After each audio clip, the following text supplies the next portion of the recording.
नमस्कार, मैं Meenakshi Singh. Healthy vibes में आज बात करेंगे आँख फड़कने की और जानेंगे कि ऐसा क्यों होता है। क्या इसका शुभ अशुभ से कोई संबंध है या ये संकेत है किसी बीमारी का? हमारे समाज में हर चीज़ को शुभ अशुभ से जोड़कर देखने की ऐसी आदत है कि लोग पता नहीं क्या क्या कर जाते हैं। मैं ऐसे कई लोगों को जानती हूँ जिन्होंने शुभता के चक्कर में सीढ़ियाँ, दीवारें और दरवाजे तक तोड़वा दिए। ऐसा करना उनके लिए कितना शुभ रहा, ये तो वही जाने। हाँ, कुछ मजदूर मिस्त्रियों को काम ज़रूर मिल गया। शुभ अशुभ का दायरा इतना बड़ा कि आप सोच भी नहीं सकते। परीक्षा के लिए निकलो तो मम्मी दही चीनी की कटोरी लेकर सामने, इसे खाकर जाओ, पेपर अच्छा होगा। घर से बाहर अगर एक चिड़िया दिखे तो अशुभ, पेड़ दिखे तो शुभ, बिल्ली रास्ता काट जाए तो अशुभ, भिखारी दिख जाए तो शुभ। इसकी पराकाष्ठा मैंने देखी कॉलेज टाइम में। मेरी एक फ्रेंड पेपर शुरू होने के 15 मिनट बाद पहुंची। बड़ी मिन्नतों के बाद उसे परीक्षा में बैठने दिया गया। पेपर के बाद जब पूछा कि देर क्यों हुई तो काफ़ी नानुकुर के बाद बताया कि शमशान गई थी। पूछा क्यों तो पता चला कि किसी ने उससे कहा कि एग्ज़ाम के लिए जाते समय अगर अर्थी दिख जाए तो पेपर अच्छा होगा, और वो अर्थी के चक्कर में शमशान का चक्कर लगा आई।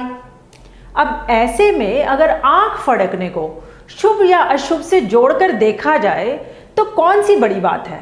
मज़े की बात तो ये कि खाली आँख ही नहीं, हाथ, बाजू, पैर कुछ भी फड़के लोग अच्छे बुरे से जोड़ ही लेते हैं।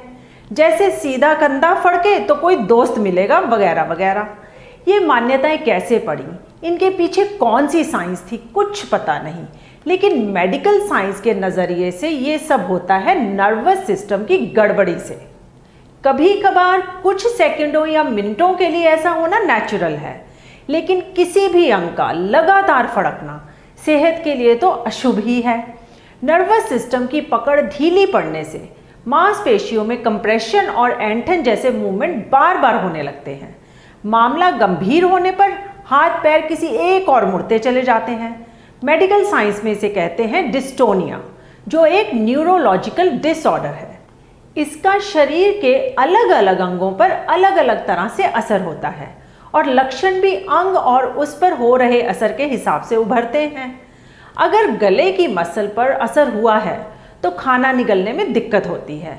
मसल कंट्रोल खत्म होने से ना तो पलकें झपकती हैं और ना ही झपक रही पलकें रुकती हैं। आपने देखा होगा कि कुछ लोगों की एक आंख रुक रुक कर लगातार झपकती है, जिससे लोग उनका मजाक उड़ाते हैं। लेकिन वे ऐसा जानबूझकर तो नहीं करते, ये खुद ब खुद होता है और वजह होती है डिस्टोनिया। यह बीमारी किसी भी उम्र में हो सकती है।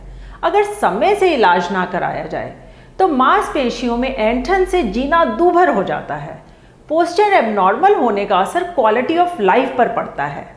अगर इसके कारणों की बात करें तो अधिकतर मामलों में यह होती है एक जैसी एक्टिविटीज़ के दौरान तनाव या थकान, शरीर में ऑक्सीजन की कमी, न्यूट्रिएंट्स डेफिशिएंसी, ब्रेन केमिकल्स में disturbance, heavy bleeding, infection, stroke, brain tumour, brain या स्पाइनल इंजरी वगैरह से।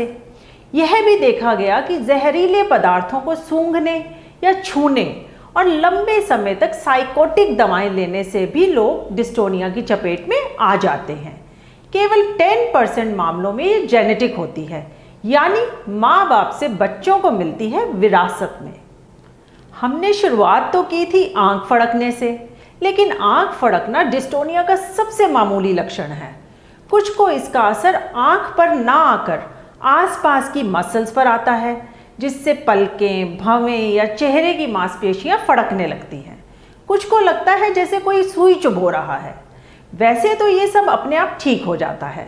अगर ऐसा ना हो और ये लक्षण कुछ दिनों तक बने रहें तो समझिए ये संकेत है किसी न्यूरो प्रॉब्लम का। ऐसी कंडीशन में शुभ अशुभ के चक्कर में ना पड़ें, इसे सीरियसली लें और न्यूरोलॉजिस्ट से मिलें। डिस्टोनिया के जिन टाइप्स में इलाज की ज़रूरत पड़ती है उनमें एक है सर्वाइकल डिस्टोनिया। इसका असर होता है गर्दन पर। ये ट्रिगर होता है एक पोजीशन में देर तक बैठने और स्ट्रेस से। इसमें ठुड्डी कंधे की ओर मुड़ जाती है। हाथ कांपने लगते हैं, सिर आगे पीछे झुकने लगता है। गर्दन में संकुचन के कारण सर्विकल स्पाइन आर्थराइटिस और नर्व रूट कंप्रेशन जैसी समस्याएं हो जाती हैं। डिस्टोनिया का एक टाइप है डोपा रिस्पॉन्स। ये नाम को जाना पहचाना नहीं लग रहा? जरा सोचिए, तब तक मैं बताती हूँ इसके बारे में। इसका असर शुरू होता है 6 वर्ष की उम्र से। पैरों की मांसपेशियों में झंझनाहट और अनकंट्रोल्ड मूवमेंट से ये अंदर या ऊपर की ओर मुड़ने लगते हैं। टीनेज आते आते ये बाजुओं और पूरे शरीर में फैल जाता है, जिससे चलते या दौड़ते समय कोऑर्डिनेशन में कमी और हाथ पैर एबनॉर्मल नजर आते हैं। ये सब होता है दिमाग में डोपामाइन यानी हैप्पी हार्मोन कम बनने से। याद आया क्यों जाना पहचाना लग रहा था डोपा रिस्पॉन्स? अरे भाई, डोपामाइन की वजह से। यह जेनेटिक डिस्टोनिया है और इसे दवाओं से मैनेज करना पड़ता है। कुल मिलाकर डिस्टोनिया का असर शरीर में कहीं भी हो सकता है, जिससे ऐंठन के साथ दर्द, कपकपी, अंगों का एक और मुड़ना, उन्हें कंट्रोल करने में दिक्कत, आवाज़ बैठना और कोऑर्डिनेशन में कमी जैसे लक्षण उभरते हैं। लेखक, संगीतकार, गोल्फर और टाइपिस्ट वगैरह तो टास्क स्पेसिफिक डिस्टोनिया का शिकार हो जाते हैं। इसकी वजह से उनके हाथों और कलाइयों में दर्द के साथ ऐंठन होने लगती है।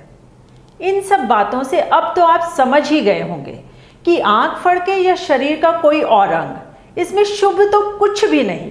अगर कुछ है तो वो अशुभ ही है। वास्तव में ये मसल मूवमेंट डिसऑर्डर है, जो अलग अलग उम्र के लोगों को अलग अलग तरह से प्रभावित करता है। अगर डिस्टोनिया जेनेटिक नहीं है तो यह आसानी से ठीक हो जाता है, लेकिन जेनेटिक होने पर भी चिंता की ज़रूरत नहीं। आज ऐसी दवाएं उपलब्ध हैं जिनसे इसे मैनेज किया जा सकता है।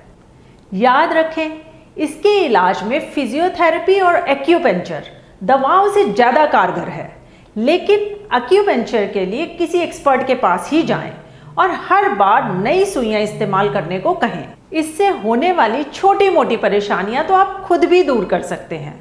इसके लिए शरीर में पानी की कमी ना होने दें, खुद को हाइड्रेट रखें, इलेक्ट्रोलाइट्स का बैलेंस ठीक करें, नींबू पानी पिएं, नारियल पानी पिएं, पोषक तत्वों से भरपूर बैलेंस डाइट लें। डाइट में फलों और सब्जियों की मात्रा बढ़ाएं।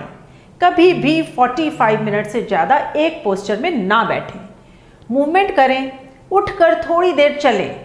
लाइट एक्सरसाइज, योगा और डीप ब्रीथ को अपने लाइफस्टाइल का हिस्सा बनाएं। अगर लंबे समय से किसी दवा पर हैं तो डॉक्टर को इस बारे में ज़रूर बताएं। हो सकता है ये दवाएं ही अंग फड़कने का कारण हो। एक बार फिर याद दिला दूं कि आँख हो या कोई और अंग अगर ज़्यादा दिनों से फड़क रहा है तो शुभ अशुभ के चक्कर में ना पड़कर समय से इलाज कराएं। उम्मीद है आज की जानकारी अंग फड़कने यानी डिस्टोनिया से छुटकारा दिलाने में मदद करेगी। चैनल को सब्सक्राइब, लाइक और शेयर ज़रूर करें। इसी कामना के साथ कि सब स्वस्थ रहें।